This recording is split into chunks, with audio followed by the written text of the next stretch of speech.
Bienvenue dans ce nouveau Deep Dive. Aujourd'hui, on s'attaque à une question qui a l'air simple comme ça, mais qui nous emmène vraiment au cœur de la théologie chrétienne. Pourquoi on appelle Marie Mère de Dieu ? Oui, c'est une question centrale. Nos sources, des textes théologiques, parfois un peu denses, je dois dire, montrent que ce titre, Théotokos, en grec, c'est bien plus qu'un simple hommage. Ah oui, tout à fait. C'est une affirmation doctrinale vraiment majeure.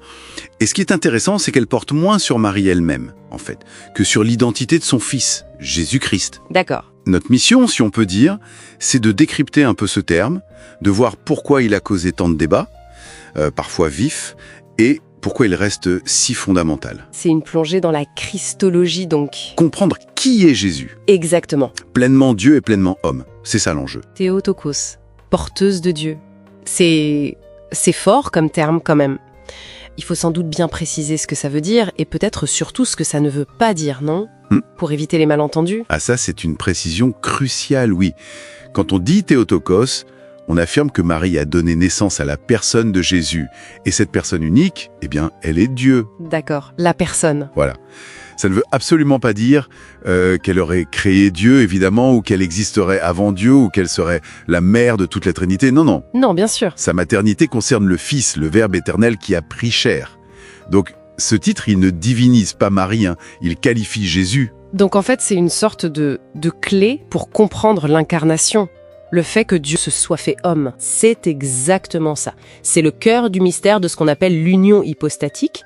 En Jésus, il y a une seule personne divine. Une seule personne. Qui unit deux natures, la nature divine et la nature humaine.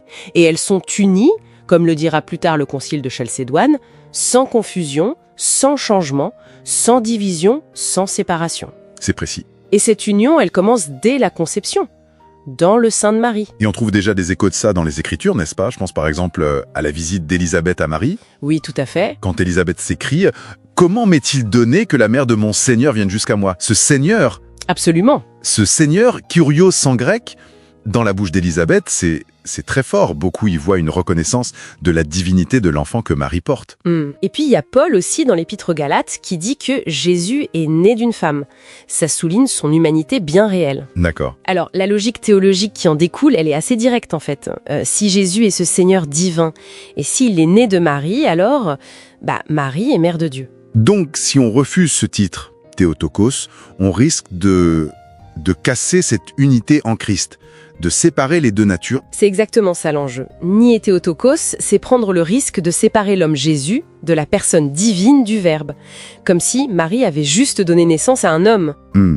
Auquel Dieu se serait ajouté après coup, en quelque sorte. Voilà, c'est un peu ça l'idée combattue. Et ça viderait complètement l'incarnation de son sens le plus profond. Je comprends mieux. Mais cette clarification, elle ne s'est pas faite sans douleur, j'imagine. Vous parliez de débat. Le concile d'Éphèse en 431, c'était un moment important pour ça, non ? Oui, un moment décisif. Et très très houleux. La controverse principale, elle opposait Cyril d'Alexandrie à Nestorius, qui était patriarche de Constantinople à l'époque. Nestorius, lui, il était mal à l'air avec Théotokos. Il avait peur que ça mène à une confusion des natures, que ça suggère que la divinité avait une origine ou avait pu souffrir, ce qui était impensable pour lui. d'accord. Alors, il préférait un autre terme, Christotokos. Mère du Christ. C'est ça, pour insister sur le fait qu'elle avait donné naissance à l'humanité de Jésus. Il séparait un peu trop les deux, en fait. Mais sa position n'a pas été retenue par le concile. Pourquoi ? C'était quoi le problème, au fond ? Le problème, et c'est ce que Cyril et le concile ont bien vu, c'est que la position de Nestorius, en séparant trop, menaçait l'unité même de la personne du Christ. Ah oui. Et par conséquent, ça touchait au salut lui-même. L'argument de Cyril, en gros, c'était « si ce n'est pas Dieu lui-même, dans la personne du Fils, qui a vécu notre vie humaine, qui a souffert et qui est mort sur la croix, eh bien alors nos péchés ne sont pas vraiment pardonnés, notre nature humaine n'est pas réellement unie à Dieu et sauvée. » D'accord, l'enjeu est énorme en fait. Énorme. Affirmer Théotokos, c'était donc défendre que les actes de Jésus, même sa naissance, sa souffrance, sa mort, sont bien les actes de Dieu fait homme. Et ça, c'est ce qui assure la réalité de notre rédemption. On comprend mieux pourquoi c'était si vital comme débat. Et Marie, dans tout ça, son rôle à elle, Ce n'est pas juste une porteuse passive alors? Ah non, loin de là. Sans oui, allonge Gabriel, le fameux fiat, que tout m'advienne selon ta parole, c'est toujours souligné comme un acte de foi immense, libre et engageant. C'est l'acceptation humaine qui accueille le don divin. Une coopération en quelque sorte. Une coopération active, oui. C'est pour ça qu'on la voit souvent comme la nouvelle Ève. Là où la première Ève a désobéi, entraînant la chute, l'obéissance de Marie, elle, ouvre la porte au Sauveur. C'est une belle image. Et cette maternité divine, ça devient la base pour comprendre d'autres aspects de la foi concernant Marie. Tout à fait. C'est vraiment le fondement. Sa relation unique au Christ, Dieu fait homme né d'elle, ça éclaire d'autres doctrines mariales, comme sa virginité perpétuelle, ou son immaculée conception, ou encore son assomption.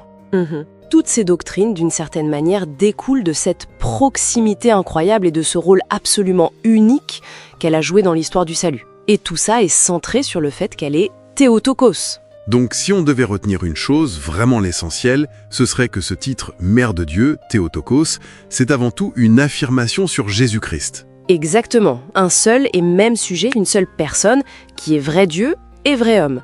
Et le concile d'Éphèse a été crucial pour graver ça dans le marbre, cette vérité christologique, vue comme essentielle au salut. C'est ça, c'est vraiment la clé de voûte.